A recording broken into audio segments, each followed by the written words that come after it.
पश्चिम बंगाल से आपको जो चैलेंज आई है और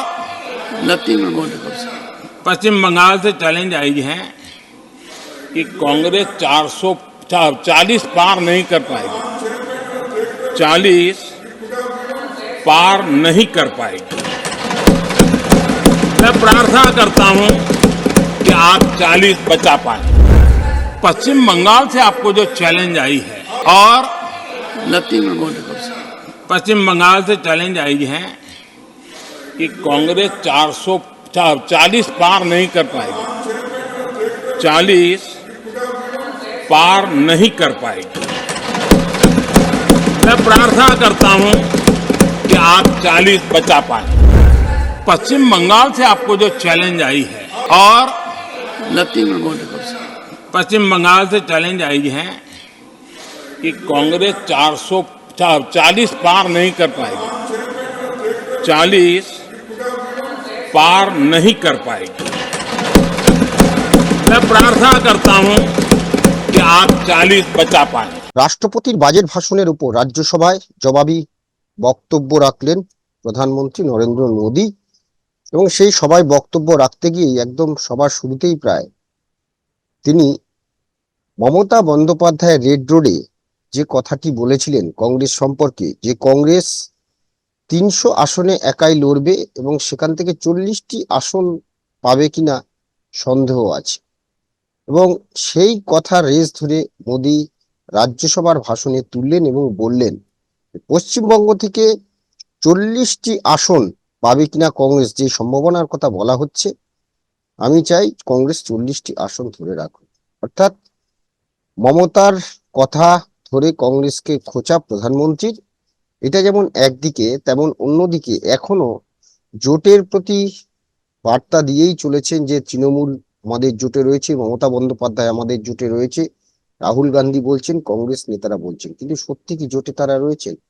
শুধু তাই নয়, এই ইন্ডিয়া জোটে আর আরজেডি অর্থাৎ নীতিশ কুমারের দল ছেড়ে চলে গেছেন এবং তিনি ইন্ডিয়াতে চলে গেছেন। অন্যদিকে দেখা যাচ্ছে যে আরএলডি জয়ন্ত চৌধুরীর দল তারাও ইন্ডিয়াতে সামিল হতে চাইছে। অন্যদিকে চন্দ্রবাবু নাইডু তার দলও নাকি ইন্ডিয়াতে সামিল হতে চাইছে। অর্থাৎ যেখানে বিরোধীদের ইন্ডিয়া জোট একটা শক্তপোক্ত জোট হওয়ার কথা ছিল, সেই জোট ক্রমশ যেন ভেঙে যাচ্ছে এবং অন্যদিকে এনডিএ জোট ক্রমশ শক্তিশালী হচ্ছে। আজকে আমাদের এটা নিয়েই আলোচনা। আমি বিপ্লব, আমার সঙ্গে রয়েছেন সাংবাদিক অরূপ কালী।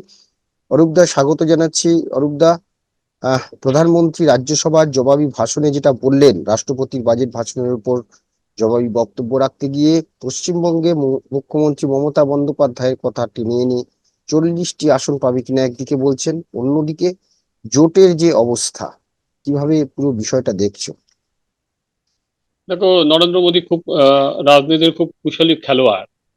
কোনো ফুল টস বল তিনি মাঠের বাইরে সহজেই উড়িয়ে দেন, যেটা সৌরভ গঙ্গোপাধ্যায়ের তাহলে আমরা হলে বলতাম বাপি বাড়ি যা।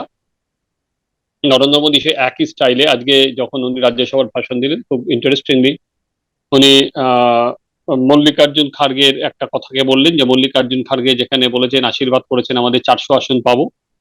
মল্লিকার্জুন খার্গে বলেছিল যে বিজেপি বলছে, উনি সেটাকেই ওনার মতো করে নিলেন। এবং মমতা বন্দ্যোপাধ্যায় যেটা বলেছিলেন, আর কি আমরা বলতে পারি মমতার চ্যালেঞ্জ মোদীর মুখে। মমতা বন্দ্যোপাধ্যায় তো চ্যালেঞ্জ জানিয়েছিলেন, উনি সেই জন্যই বললেন নাম না করে পশ্চিমবঙ্গ থেকে চ্যালেঞ্জ এসছে, কংগ্রেস 40টা আসনও পাবেন না।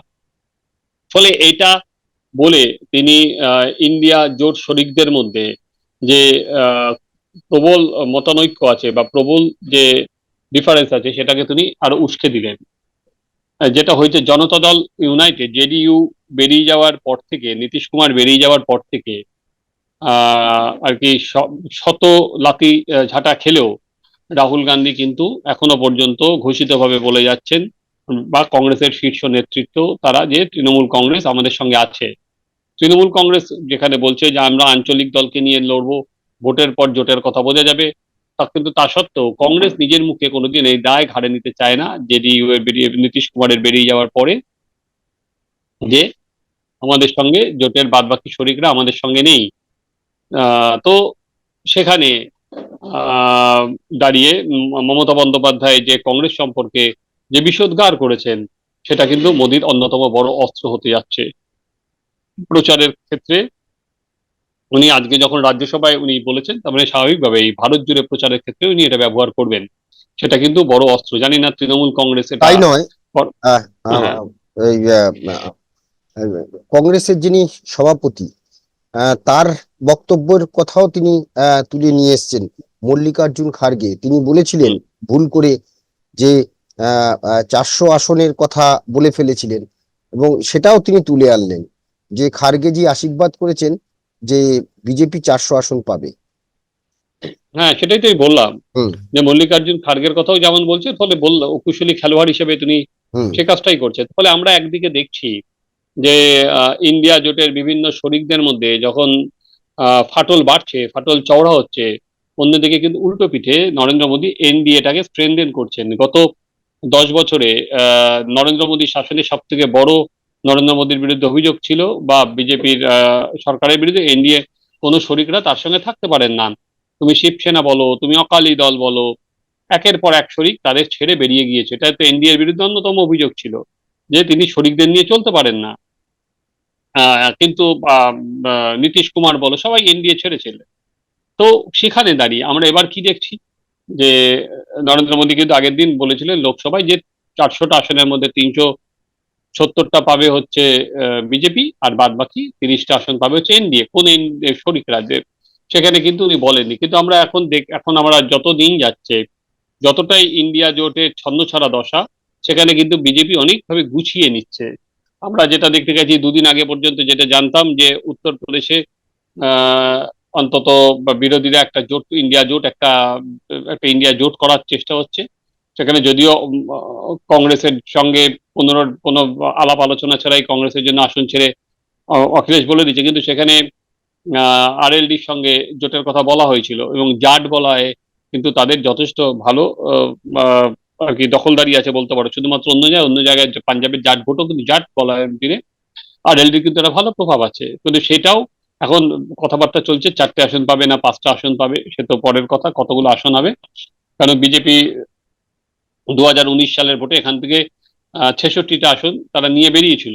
তো এবার চাইছে 2024-এ সেটা ট্যালিটাকে 80টাই করতে। জানেনই কতটা পারবে।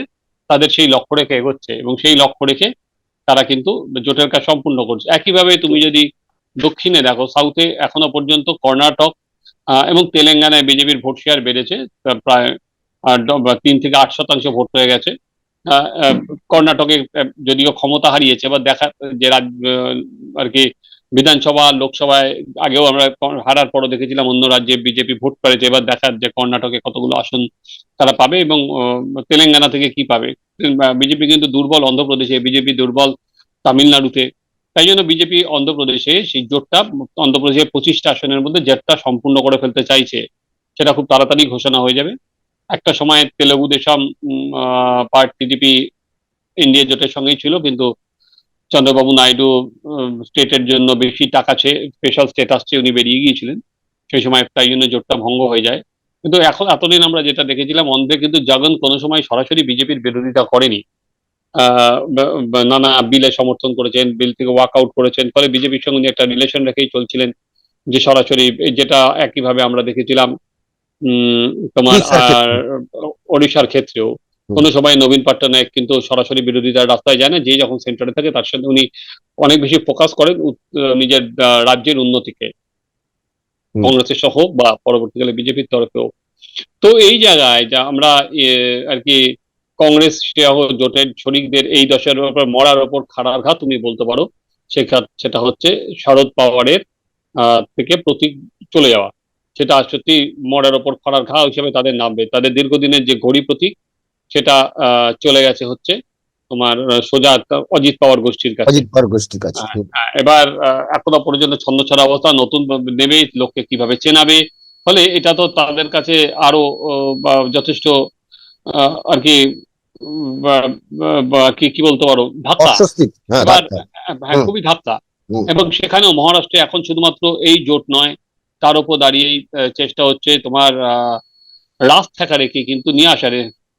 রাজ ঠাকরেকেও কিন্তু এই জোটের শরিক করার কথাবার্তা হচ্ছে, যে কটা আসন পাবে না পাবে বা এক পাবে, রাজ ঠাকরেকে কিন্তু এই জোটে নিয়ে আসার কথাবার্তা চলছে বিজেপির তরফে। তাহলে বিজেপি কিন্তু মহারাষ্ট্র থেকেও ভাষণ ম্যাক্সিমাইজ করতে গেছে। অন্যদিকে তার আগে ধাক্কা দিয়ে চলে গেল অন্যতম বড় শরিক শারদ পাওয়ার, যে মহারাষ্ট্রের বলা যায় রাজনীতির ধৃতরাষ্ট্র, তার দলটা তো শুধু উঠলো না, তার প্রতীকটাও চলে গেল। একইভাবে যেখানে উদ্ধব ঠাকরের প্রতীকটাও চলে গিয়েছে, সিন্ধে আহ প্রতীকটা পেয়েছেন, আসল শিবসেনা তারা হয়ে গেছে, কিন্তু আসল এনসিপি অজিত পাওয়ার গোষ্ঠী হয়ে গেছে। ফলে কংগ্রেসের এবং তার শরিকদের অ্যাটল জোটটা এখনো আছে কি নেই সেই নিয়ে যখন প্রশ্ন প্রমাণত উঠছে, সেখানে কিন্তু বিজেপি অনেক শুধু ঘর গুছিয়ে নিতে শুরু করলো এবং তাদের এনডিএ জোট আরো শক্তিশালী শক্তিশালী। অবস্থায় থাকা শুরু করলো। এবার মমতা বন্দ্যোপাধ্যায়ের বক্তব্য বিজেপির কাছে পাল্টাচ্ছিল, আমি জানি না এরপরে মমতা বন্দ্যোপাধ্যায় যখন এটা অলরেডি যখন বলে দিয়েছেন, উনি ঘোষিতভাবে কতদিন এই জোটে থাকতে পারবেন একটা না একটা পয়েন্টের, কারণ আজকে থেকে সিপিএম বা কংগ্রেস এটা সরাসরি মমতা বন্দ্যোপাধ্যায়ের সঙ্গে বিজেপির সম্পর্ক নিয়ে অনেক বেশি ভাবে আরো বেশি আর কি গলা তুলবে, রাস্তায় নামবে যে মমতা বন্দ্যোপাধ্যায় মোদীর সুবিধা করে নিয়েছেন। ফলে ওনাকে কিন্তু খুব তাড়াতাড়ি একটা অবস্থানে আসতেই হবে। জানি না এই জোট উনি ঘোষিতভাবে কতটা, অঘোষিতভাবে নেই সেটা সবাই জানে, কোনো চান্স নেই, উনি পশ্চিমবঙ্গের বাইরে কোথাও নির্বাচনী প্রচারেও যাবেন না।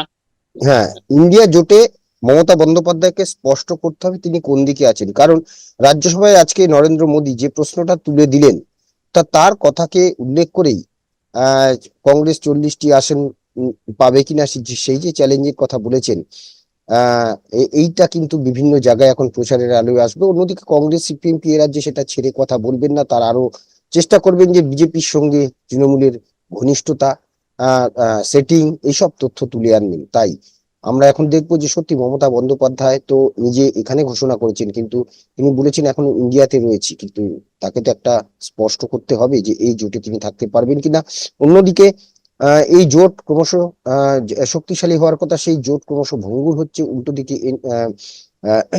বিজেপির যে জোট এনডিএ জোট, সেই জোট ক্রমশ শক্তিশালী হচ্ছে। আগামী দিনে কি হয় সেদিকে আমাদের নজর থাকবে। আপাতত আমাদের আলোচনা কেমন লাগছে আপনাদের মতামত আমাদের কমেন্টস বক্সে জানাবেন। ভালো লাগলে অবশ্যই লাইক দেবেন।